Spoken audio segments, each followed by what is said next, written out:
Hello दोस्तों, welcome है आप सबका मेरे YouTube चैनल में। ये मेरा पहला YouTube चैनल है जिसका नाम है बी बोल्ड। मैं यहाँ आपको मैथ की फ्री क्लासेस देने वाली हूँ। आई होप कि आप सब लोगों को पसंद भी आएगी।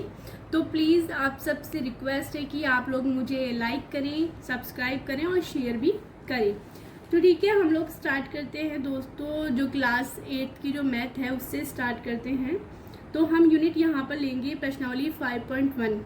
इस यूनिट को लेने का एक रीज़न ये है कि जो मेरे स्टूडेंट थे उन्होंने मुझसे बोला था कि मैडम हमारी जो सेकंड टेस्ट है ना उसके अंदर वर्ग और वर्गमूल वाली जो यूनिट है वो आनी है। तो मुझे लगा चलो ठीक है, कंफ्यूज हो रही थी तो मैंने देखा कि चलो इस यूनिट को ले लेते हैं ताकि उन बच्चों का और कोई भी कन्फ्यूज़न होगा तो वो भी दूर हो जाएगा। दोस्तों, जैसा कि आप सब लोगों को मालूम है कि वर्ग और वर्गमूल जो यूनिट है वो बहुत ज़्यादा सिंपल है और बहुत ईजी और आसान है, ठीक है। लेकिन इसको सॉल्व करने के लिए हमें क्या करना पड़ेगा, हमें 2-3 जो बातें हैं वो ध्यान में रखनी पड़ेंगी। और मेरे पास में टाइम नहीं था कि मैं आपके साथ साथ लिखती रहूं, तो मैंने क्या किया, थोड़ा सा पहले ही नोट डाउन कर लिया है ताकि आपको जल्दी जल्दी से क्वेश्चन समझ में आते रहें। तो इनमें ये कुछ नियम है, कुछ रूल, जैसे जैसे नियम आते रहेंगे मैं आप लोगों के साथ में शेयर करती रहूंगी उसको, ठीक है, बताती रहूंगी। तो इसका पहला जो रूल है बच्चों, इसको सॉल्व करने का वर्ग और वर्गमूल को, तो उसमें पहला ये आता है कि जिस संख्या के अंत में इकाई का अंक 2, 3, 7, 8 होगा, ठीक है, तो वो संख्या क्या होगी, पूर्ण वर्ग संख्या नहीं होगी। यानी कि जहाँ पे भी हमें ये दिखेगा कि लास्ट में या इकाई के अंक पे 2 लिखा हुआ है, 3 लिखा हुआ है, 7 लिखा हुआ है या 8 लिखा हुआ है, तो हमें क्या पता चलता है कि वो संख्या क्या है, कि पूर्ण वर्ग संख्या नहीं है, ठीक है। एक तो हमारा ये चीज़ हमें समझ में आ गई।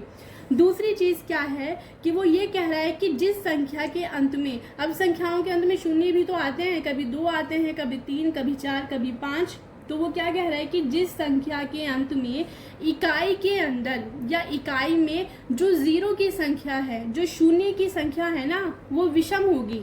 विषम मतलब या तो शून्य किसी भी संख्या में 1 होना चाहिए, या 3 होना चाहिए, या 5 होना चाहिए, या 7 होना चाहिए, या फिर 9 होना चाहिए। अगर ऐसी किसी भी संख्या के रूप में वो है या नंबर्स के रूप में है तो वो भी क्या होगा, पूर्ण वर्ग संख्या नहीं होंगी। आपको डायरेक्ट क्वेश्चन भी आ सकता है कि निम्नलिखित में से पूर्ण वर्ग संख्या कौन सी नहीं है, बताइए, है ना।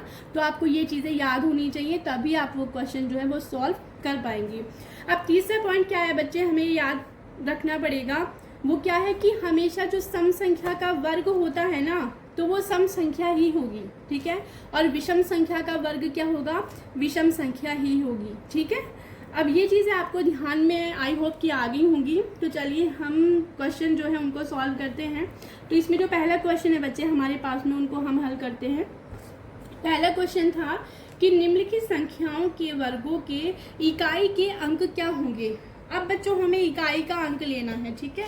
अब इकाई के अंक में हम क्या करेंगे, जैसे कि आपको पता है यहाँ पे पहला जो क्वेश्चन है मेरे पास में वो है 81, ठीक है। इसमें ऑब्वियसली जो इकाई का अंक है वो ये है और दहाई का अंक ये है। लेकिन उसने क्या किया है कि पूरे का पूछा है कि पूरे 81 का जो इकाई का अंक है वो बताओ। अब क्योंकि मुझे इसका वर्ग लेना पड़ेगा, तो वर्ग का एक रूल होता है, आपको पता है कि मुझे किसी भी संख्या को उसी संख्या से गुणा करते हैं हम, तब हमें क्या प्राप्त होता है कि वर्ग प्राप्त होता है। यानी कि अगर मेरे पास में 81 है तो मैं 81 इंटू 81 करूँगी, यानी जो संख्या है उसको उसी संख्या से गुणा करते हैं तो हमारा क्या निकल करके आता है, वर्ग निकल करके आता है।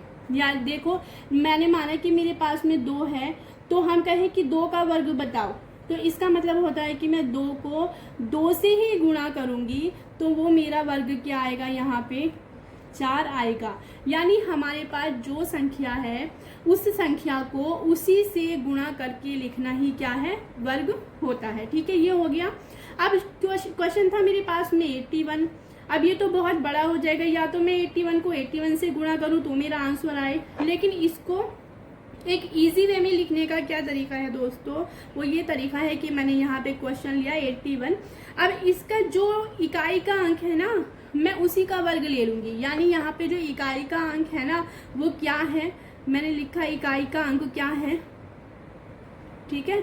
इकाई अंक यहाँ पर है 1 है, ठीक है। तो मैं क्या करूँगी, इसका उत्तर निकालने के लिए मुझे क्या करना पड़ेगा, 1 इंटू 1, तो मेरा आंसर क्या आ जाएगा, 1 आ जाएगा। तो इकाई का अंक यानी कि मेरे पास में क्या है, 1 है। यानी 81 के अंदर जो इकाई का अंक होगा ना वर्ग का, वो क्या होगा, 1 होगा। ठीक है, सेकंड क्वेश्चन है, इसी में मैं निकालती हूँ। यह है 272। ठीक है, 272 में वही मैं पूरे का तो मैं गुणा कर नहीं सकती हूँ, बहुत लंबा हो जाएगा। तो मुझे इकाई का अंक निकालने के लिए क्या करना पड़ेगा, 2 को उठाना पड़ेगा। मैंने 2 को उठाया, 2 मेरा इकाई का अंक है। फिर मैं क्या करूँगी, 2 × 2 कर दूंगी वही। ठीक है, तो मेरे पास में कितना आ जाएगा, 4 आ जाएगा। यानी 4 जो मेरे पास में है वो क्या है, इकाई का अंक है। ठीक है, इसके फिर कर दूंगी मैं तीसरा क्वेश्चन। ठीक है, 799, फिर इसमें 9 है। ठीक है, तो मैं क्या करूँगी, किया मैंने, तो मेरे पास में इकाई का अंक 1 आ गया। ठीक है, फिर मेरे पास में है, फोर्थ क्वेश्चन करते हैं, 3853। इसमें इकाई का अंक क्या है, 3 है। तो मैं क्या करूँगी, वर्गों का इकाई का अंक क्या होगा, 3 × 3, 9 है मेरे पास में। ठीक है, तो ये क्या हो जाएगा, इकाई का अंक, ये मेरा आंसर आ जाएगा, क्योंकि मैंने 3 का वर्ग ले लिया, पूरे का गुणा नहीं करके लिखा। फिर मैंने क्या किया, छठा क्वेश्चन लिया, इसमें है 128, 1 2 3 4। अब इसमें मुझे क्या करना है, फिर वही लास्ट वाले को उठा लूँगी मैं। लास्ट में इकाई का अंक मेरी 4 है, तो मैंने 4 × 4 किया, मेरे पास में क्या आ गया, 4 × 16, तो 6 मेरा क्या आ गया, इकाई का अंक आ गया। फिर मैंने अगला क्वेश्चन लिया, वो मेरा क्या है, 2 6 3 8 7। इसमें लास्ट का इकाई का अंक क्या है, 7 है। ठीक है, अब इसके वर्ग का इकाई का अंक क्या, कैसे निकालूंगी, वही लिखूंगी, 7 × 7, 7 × 7 करके लिखूंगी, यानी कि 7 × 7 = 49। तो इसमें जो 9 है वो मेरा इकाई का अंक है। देखो, ये इकाई होती है और ये दहाई होती है। ठीक है, तो हमेशा जो राइट हैंड वाला आपके होगा ना अंक, वही क्या होगा, आपका इकाई का अंक होगा, चाहे रकम कितनी ही बड़ी आए। ठीक है, अब आगे है हमारा 8वां क्वेश्चन है, सॉरी 7वां क्वेश्चन है ये है 5 2 6 9 8। इसमें हमारा इकाई का अंक 8 है। अब मैं 8 का क्या करूँगी, वर्ग निकालूंगी, तो क्या हो गया, 8 8 64। तो यहाँ पे 4 जो है वो मेरा क्या है, आंसर हो गया। ठीक है, नेक्स्ट क्वेश्चन करूँगी मैं,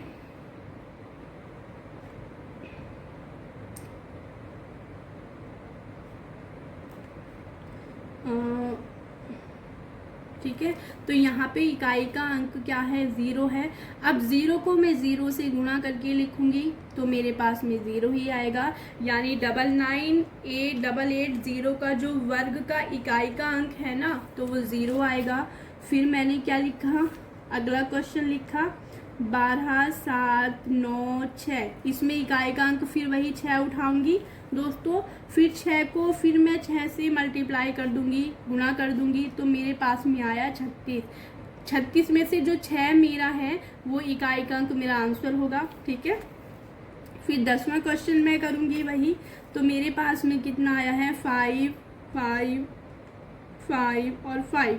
इसमें इकाई का अंक उठा के उसका वर्ग निकाल लूँगी, 5 × 5 हो गया मेरे पास में, तो मेरे पास में आ गया 25। यानी कि जो यहाँ पे ये 5 है ना, ये मेरा आंसर है, यानी कि ये मेरा क्या है, इकाई का अंक है। यानी कि ये जितने भी वर्ग मैंने निकाले हैं, वर्गों की इकाई के अंक यहाँ पे 1 है, यहाँ पे 4 है, यहाँ पे 1 है, फिर 9 है, फिर 6 है, फिर 9, फिर 4 0 6 और 5। ये क्या है, हमारे आंसर है। ठीक है, नेक्स्ट क्वेश्चन हम करते हैं, मैं यहाँ कर लेती हूँ क्वेश्चन को। ठीक है, सेकंड क्वेश्चन वो क्या कह रहा है कि निम्नलिखित संख्याएं स्पष्ट रूप से पूर्ण वर्ग संख्याएं हैं या नहीं है। अब पूर्ण वर्ग है कि नहीं है, मैंने आपको इसके 2 नियम बताए थे। क्या बताए थे कि जिस संख्या के अंत में अगर 2 होगा, 3 होगा, 7 होगा या 8 होगा, 2 3 7 8 में से अगर कुछ हो, मैंने क्या बताया था आपको, 2 3 7 8 इनमें से कुछ हो, या फिर 0 क्या हो, विषम हो। ठीक है, 0 की संख्या क्या हो, विषम हो। अगर ये दोनों होंगी तो वो संख्या क्या होगी, पूर्ण वर्ग संख्या नहीं होगी। तो चलिए हम देखते हैं। मेरे पास में यहाँ पे पहला क्वेश्चन है, पहला आया मेरे पास में 1, 0, 5 और 7, ठीक है।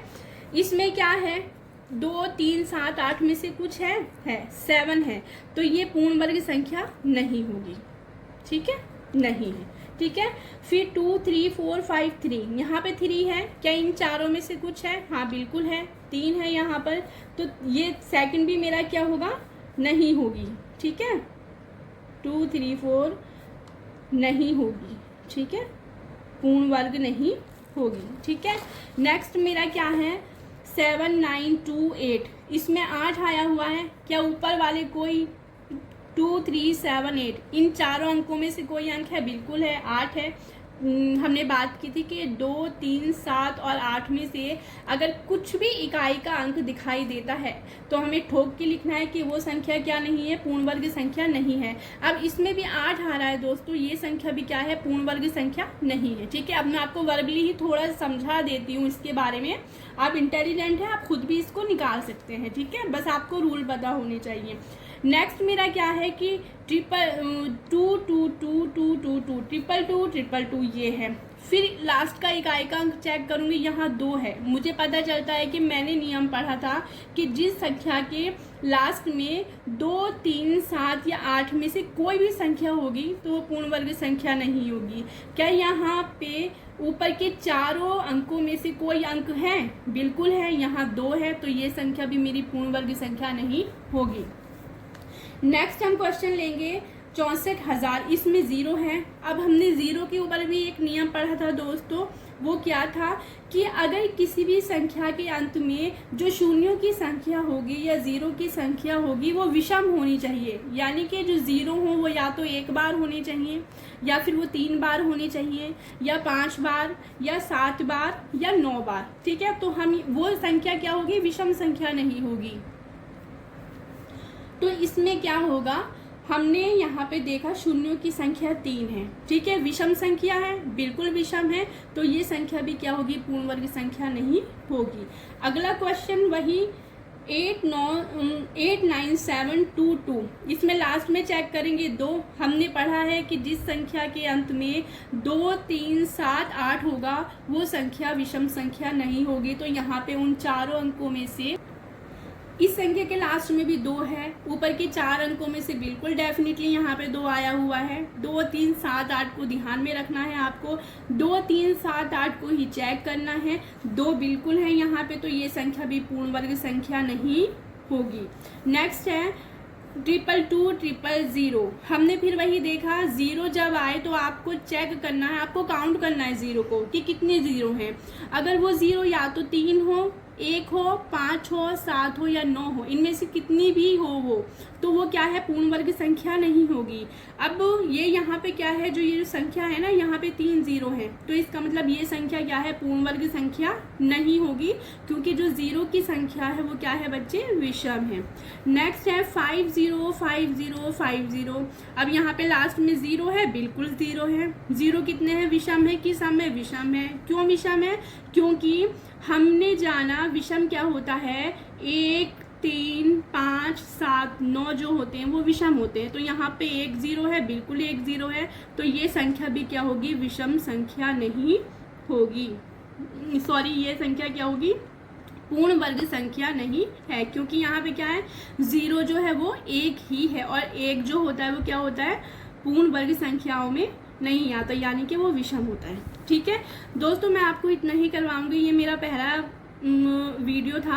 आप प्लीज़ मुझे सब्सक्राइब करें, शेयर करें और लाइक भी करें। इसके जो आगे के क्वेश्चन है मैं आपको नेक्स्ट वीडियो में बताऊंगी। आपको कुछ भी अगर समझ में नहीं आ रहा हो, या आपको कुछ और भी मुझसे पूछना हो, या आपको और भी किसी सब्जेक्ट के बारे में बात करनी है, या और कोई भी सब्जेक्ट पढ़ना है, तो प्लीज़ आप मुझे कमेंट करके बताएं। ठीक है, thank you so much video देखने के लिए।